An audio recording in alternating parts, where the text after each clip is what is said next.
Hi BookTube, and welcome to a new video. This is a tag video. This is the bookshelf book tag, and I was tagged by Kelly over at Books I'm Not Reading, and I shall leave her no, she didn't originate it. I shall leave her version down below.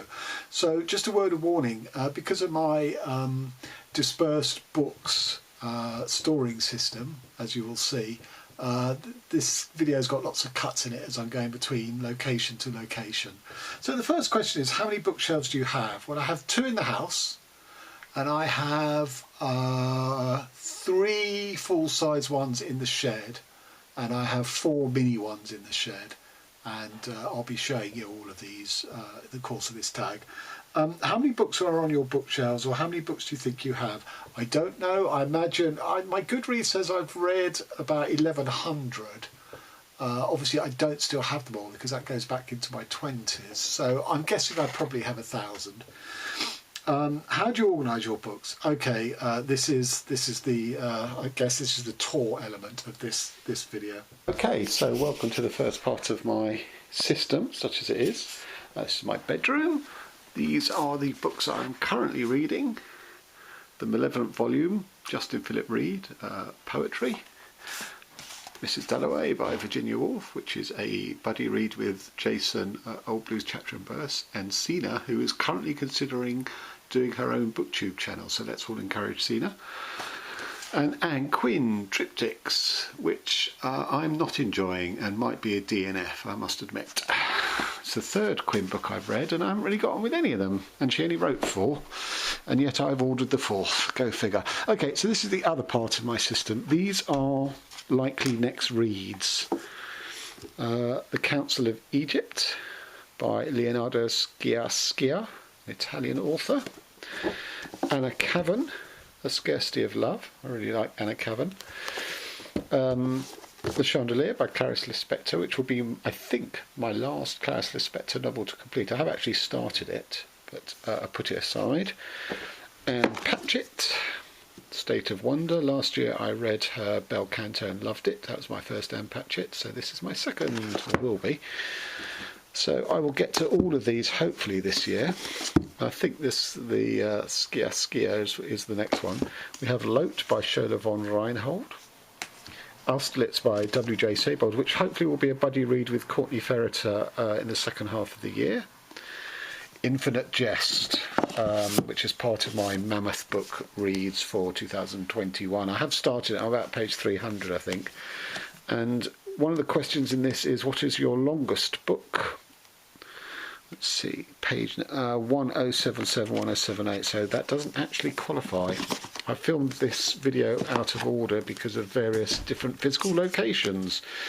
Red or Dead by David Peace, another one of my Mammoth reads, but I don't think I'm going to get to that this year because there's a new David Peace book out, which I pre-ordered a year and a half ago, but it got delayed because of COVID, and I think I would rather read that. Ulysses, which was a group buddy read which we had to put on hold because of COVID, but I definitely want to get back and finish that. Again, one of my Mammoth reads of the year. Cyclonopedia, which recently arrived, is probably my newest book. This was recommended by Jason. He's changed his channel name to Jason Has Books. I'm looking forward to getting to that. It's a book from Iran. William Gaddis, The Recognitions, which I'm buddy reading with Noah and others in March, for March of the Mammoths, but again it's on my Mammoth list, and it is how many pages? Oh, not even 1,000. And finally La Medusa by Vanessa Place, which again is on my Mammoth Reads project for this year. So these are all my immediate, next reads type of thing in the bedroom for convenience and handiness. And on to the heart of my system. Now the first thing to say is my sons came home for Christmas, but of course they've now trapped here. They came home from university. This is my youngest son of the twins. That is a tiny briefcase. Can I give you that? So that is a barbell, which is almost, it's too heavy to do. What can I use as a comparison to give you a sense of scale? Oh, here we go. Some deodorant. So not a very big case because he wasn't expecting to stay more than a few days, and he's trapped here. And also our our laundry rack, which normally lives in the garden in the summer, but in the winter it lives in the boys' room with the windows open because they're not here. But of course they're sleeping there, so it's now stuck in the room with all my books, which I'm not very happy about because of the moisture. But anyway, nothing I can do about it. So, just happens to be lying there, Robert Perisic, No Signal Area, because I finished that last night, and it's lying there because I am going to talk about it in another video. Over here are some more of my mammoth reads for the year. So William T. Volman, The Royal Family, Only Revolutions, Mark Danielewski, Lucy Ellman, Ducks Newburyport, Gas, The Tunnel, Dennis Johnson, Tree of Smoke, which I'm going to pull for reasons which will become clear. And finally, Larry Kramer, The American People, Volume 2. I was told to read Volume 2 ahead of Volume 1 by Mitchell Axler. And that may be my mammoth read for February. I haven't decided yet. And just while we're here, these are dictionaries and reference books, big old reference books, such as the Official Encyclopedia of Scotland Yard, Sexuality and Illustrated History, Principles of Human Anatomy. But this tower itself is the exact right height for purchasing this camera when I'm sat here making videos. So that remains undisturbed. Okay, and on to the bookshelves. I only have 2 in the house. There's any room, because as you can see from the laundry rack, we are a little tight for space. So, shelf 1, women's fiction, W. Gressich, Deb Firth Umphil. For some reason, these 2 books are by the same author, but not together because of the height thing, irritatingly. A.M. Holmes, Jenny Erpenbeck, and these recent releases, Parakeet by Marine Helen Bettino, Jeanette Winterson. Now that Frankenstein one's a bit annoying because all my Jeanette Wintersons are all paperbacks other than this, which was her last release. So they are all outside in the shed, beautifully filed and arrayed, and of course this won't fit. So I don't actually think it's one of her best books, and yet it's the only one that's inside the house with my precious, where the precious books are stored. So I need to maybe rethink that. And as you can see by the ways these are stacked, there's no room for any more books, so I have to stack them horizontally, and I'll get one more up there, but then that's it. So, I showed you earlier my Anne Patchett, whatever it was called, the next one of hers I'm going to read. If I like it, in order for it to sit there, I would have to remove, say, Virginia Despentes and put that up there, but then that is chocker. And then I get into my system of, well, a sort of constant churn and flow of when a shelf is filled up, but there's something that has to go in there because I really want it to be in my books. Something has to disappear off to the shed. So I think Freshwater will be the next book to disappear from this and sent into the Pariahville of the shed. This shelf is more women's fiction, including one of my favourite all-time books, The Lost Children Archive, Milkman, again one of my favourite books. We have Ali Smith and Scarlett Thomas. Scarlett Thomas is one of my favourite authors. Jennifer Egan. Again, I'm faced with the problem. I love Good Squad. Manhattan Beach deserves to be there. Look at Me really isn't that good and should by all accounts be banished to the shed. So I guess the next book that goes in here, that will disappear. But it's annoying because I do like to keep books by the same author together, but it's just not possible. Then this shelf is European and possibly my favourite shelf of all of them. Lauren Beanie has a new book which I've ordered. I assume I'm going to get it in hardback. So again, I'm going to face the issue of, I've got a tiny bit of file space, but not much. Matthias Enard, Georges Perec, W.G. Seybold. 2 books set in the Second World War around trains. Closely Observed Trains by Bohumil Hrabal, and The Train Was on Time by Heinrich Boll. And the Hwelbeck section. And Our Man in Iraq by Robert Perisic, which is shortly going to be joined once I've reviewed it. Oh good, it fits. No signal area. And just as a tip, I do try, when I have to stack them horizontally, I do try and have a hardback on the top, because if you have a paperback, often the covers sort of rise up. So if you have a hardback, that won't happen, and B, it will help keep covers flat. on this case, I don't have any hardbacks to weigh these down. This shelf is British authors, Michelle Faber, Neil Bartlett, Rupert Thompson, David Park, and here we have the rest of the world, which again, just bear in mind that these are the books that I want to keep in the house. So there's lots of rest of the world out to the shed just because it can't fit. So there's a new Trent Dalton novel coming out this year. If I like it, I'm screwed because there's absolutely no room left. As you would imagine on a rest of the world shelf, you know, there are so many books. Who out of those would I banish? Well, none of them are very big except the Murakami's and the Trent Dalton himself, so I don't know, that doesn't augur too well for those guys. This is my non-fiction section. These are all books that I referred to for research purposes. Absolutely chocker, no room for any more. Now this shelf is British authors, and annoyingly perhaps is the one which has the most free space, which I think is a comment on the state of British writing, really, because I'd quite happily get rid of these three as well, which would leave almost a third of the shelf free for books, but they have to be by British authors. But there is a new David piece coming out, as I said, this year. It's the last in his Tokyo trilogy with Tokyo Year Zero and Occupied City. So obviously that will slot straight in there, which will fill some of the space. If I ever get round to reading Red or Dead by David Peace, that would go in there. Maybe the two of them would fill the rest of the space up. Here we come to the slightly more interesting American authors. So Danielewski, Sergio de la Pava, Jonathan Lethem, Blake Butler, and Ben Marcus, who is my favourite American author, other than David Markson, who I have lots of books by post-modern American writers, and they are all banished to the shed because they're not that good. Whereas Markson gets special pride of place, and I wish in a way I had space where I could have his spines arrayed properly and the books the right way up rather than stacked, but that's just the way it is. And some interesting individual books here. A Cure for Suicide by Jesse Ball, Dead Languages by David Shields, Tony and Susan by Austin Wright.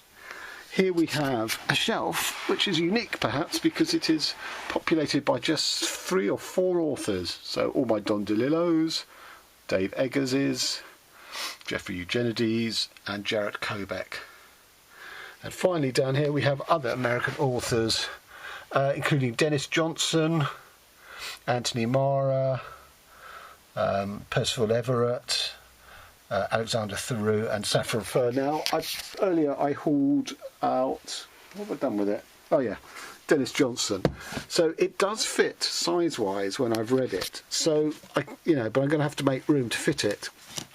So I think that the 2 Saffron Furs would therefore be banished to the shed to make room for that Dennis Johnson. Or, and I'm not too enamoured of this idea, I could move all the Dennis Johnson down to the shed because I do like Dennis Johnson very much. I would like to have his books here, even though obviously this book screws it up, and I have other Dennis Johnson books to get to which I haven't read yet.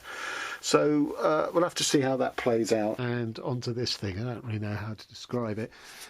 It's a sort of freestanding unit which used to stand on top of my desk, but I've had to change desks and this no longer sort of fits. So it's just a freestanding unit. It's really sort of for papers and stationery and that sort of thing. But so this top shelf here is all my son's books, and when he leaves home these will be going with him hopefully, and I could repurpose the top shelf of my non-fiction to here, which means I get an extra shelf for storage of fiction, which is useful. Okay, so here's some more non-fiction stuff, mainly, although Watchman's there and Jeff Noon's there and some Sam Shepard plays, but it's basically a sort of non-fiction. But this is the thing I really wanted to show you. This is my to-be-read pile.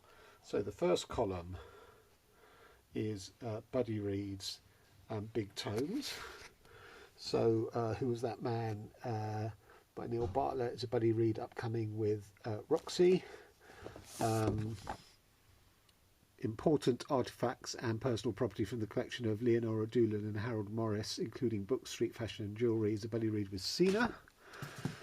Then these next two piles of books are ones that I would like to get to this year. So again, we see Alexander Theroux, An Adultery. If I read that, we're going to struggle to fit him in here. So that's why I think Saffron Fur is going to have to disappear. Ray Robinson, Electricity, which is a book around someone who suffers from epilepsy, which was recommended to me by Kelly from Books I'm Not Reading. Some science fiction stuff down there. Christopher Priest, Olaf Stapledon, A Canticle for Leibowitz. I really have to be in the mood for science fiction. And then books that I'm, as I say, I may or may not get to this year. Elizabeth Bowen, Last September, which was recommended by Sean the Book Maniac. The Bastard of Istanbul by Elif Shafak, which will decide me whether I think she's a good writer or not. JR by William Gaddis. I won't read that this year because I'll be reading the Recognitions. Ernesto Sabato on Heroes and Tombs. I'm really looking forward to that. I hope I can get to it. Celine in the End of the Night, which I've put off several times. A.M. Holmes, The Death of Baseball, which I've rather gone off the idea of that from when I bought it, that, you know, these things happen. And then these books I'm less keen or less motivated to get to anytime soon. And then here are the books to go to the shed in the next run. So Paul Beattie, The Sellout, has been relegated from the bookshelf. Can't remember what I replaced him with. And on to the final part of my system, the infamous shed, oft mentioned in other BookTube videos, although technically this is not a shed, that is the shed. I don't know what you call this, a conservatory or whatever. It was built here in the house before we moved in. It is a sort of bit of a dumping ground. That's a chair, office chair that I was working on from during lockdown, which is broken. Those are our wicker chair cushions. They're just in here for the winter. They'll be back out the chairs hopefully in the spring. But that's not very interesting. Oh, this is the ceiling that has been replastered and the roof above it rebuilt because there were leaks in there which destroyed about a quarter of my book collection. So this bookshelf here that we're looking at, there used to be two there, and they were both attacked by moisture and dampness, including not only the books but the shelves themselves. So I had to throw them out. So 8 months ago, that bookshelf, which was untouched by the water, thank God, but as you can see has got sort of collapsing shelves, and these little ones, they were all I had in here. But during lockdown I ordered this set of shelves and built them. I can't remember, it wasn't IKEA. And then this set of bookshelf, this was in our lounge. So more sort of for displaying ornaments and stuff rather than being an actual functioning bookshelf, because they are slightly curved shelves. I don't know if you can see that, probably not from this angle. So they're better off for sort of photo frames and things like that. But my wife is redesigning our lounge, and this was surplus to requirements, so I've claimed it. And we will go through in a bit more detail. And as you can see, currently the top shelf is empty. This is about to change because this is my year of reading big books. And big books take up too much room on my interior bookshelves that I've just shown you. So they're coming out here, which means that, you know, I've referred to the shed as a bit of a sort of pariah, where all my pariah books go. So that's not actually true. So there we have XX, which was my first book read this year. It was 5-star. The two next to it, The Blind Knight and Joshua Cohen's The Book of Numbers, are not books I've read this year, but they are big books. And then there's no real rhyme or reason to the rest of the books. Down here I have my sort of older, sort of modern classics: Sartre, Camus, Genet, Thomas Bernhard, Ivan Kliman, Nabokov, etc. This shelf, the science fiction, is really annoying because it's not big enough, it's not wide enough to, or not wide, it's not tall enough to mean that I can't have all my books arranged like that. I do have more science fiction to put down here, I just haven't got around to doing it yet. And then down here we sort of have American postmodernism and modern American writers like Ben Lerner, Tim O'Brien, Philip Oster, the late Philip Roth, and Burroughs. Just because there's no room in my shelves upstairs. Okay, so that's that bookshelf. So I'm just filing this one away. This bookshelf is a sort of pariah bookshelf. Most of these books I really didn't like. So Hark by Sam Lipsyte, Be My Knife by David Grossman. I did enjoy The Curious Instance of the Dog in the Night Time, but I didn't like A Spot of Bother, so that's why that's there together. These are my plays, which I don't really refer to all that much these days, so they're not pariahs, but I just don't. And these are more pariah books. Sloot I really didn't like. Patrick Gellnert's next, which I was really disappointed in. Dante is not a pariah, but you've got to put these books somewhere. These are books by women. Are they pariah books? No, because I really enjoyed The Scissor Man and also The Ballad and the Source by Rosamund Lehrman. But then you have Nell Zink, Doxology. That's definitely a book I didn't enjoy. The Ghost Factory by Jenny McCarthy, a book I didn't enjoy. So, mixture. And then this is Ian McEwan, Will Self and Nick Hornby.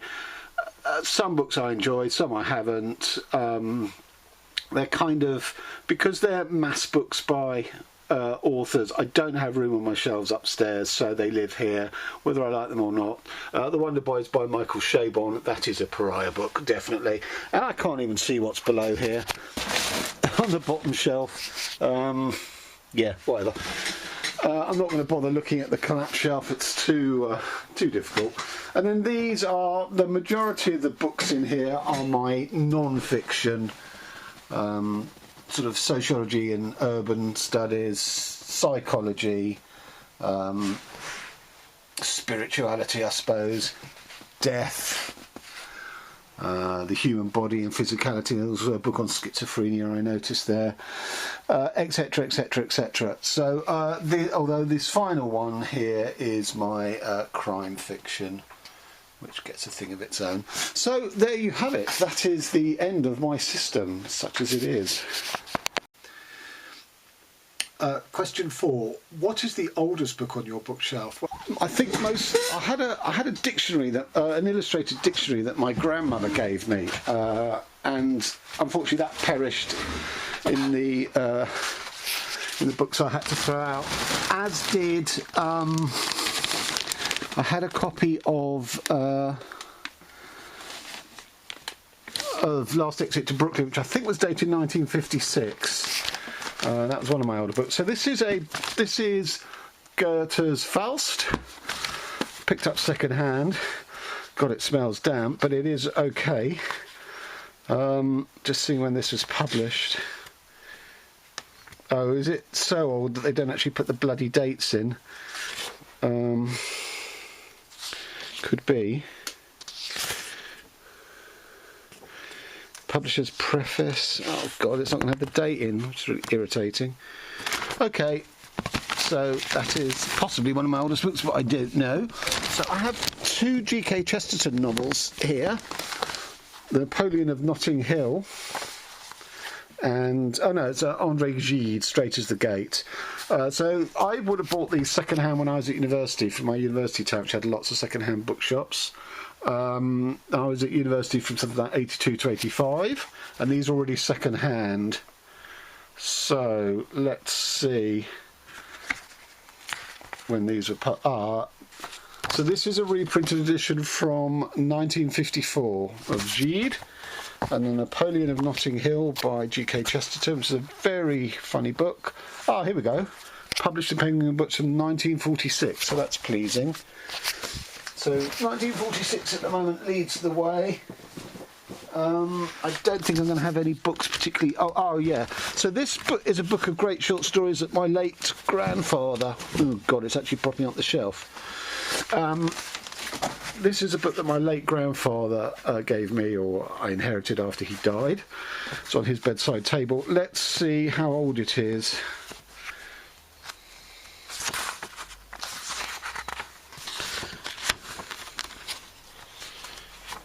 Here we go. Published 1976, so not actually that old at all.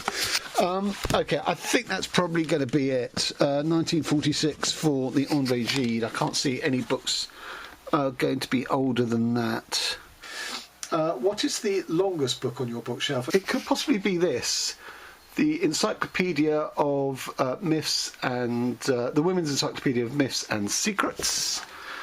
A book I've used a lot in the past. I once wrote a radio play which never got produced.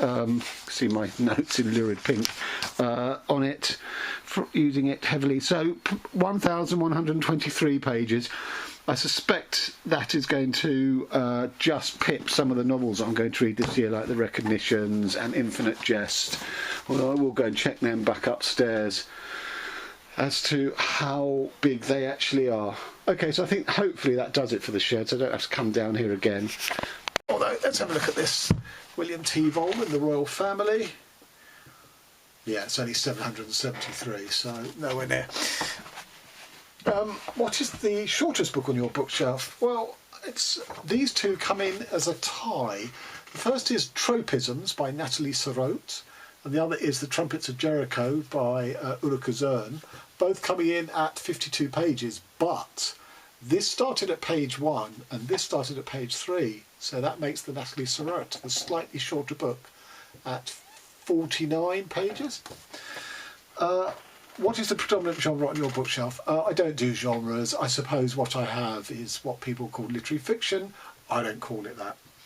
I don't call it anything. Have you done a bookshelf tour? I haven't done a formal tour. What I have done is, I think, more fun tags that sort of involve tracking shots of my bookshelves, such as treasure hunt tags on bookshelves, and also I did a reverse spines challenge tag, which was great fun. I'll post links to those because I think they're more fun than just tracking your camera over bookshelves, although what have I done today but track my camera over my bookshelves.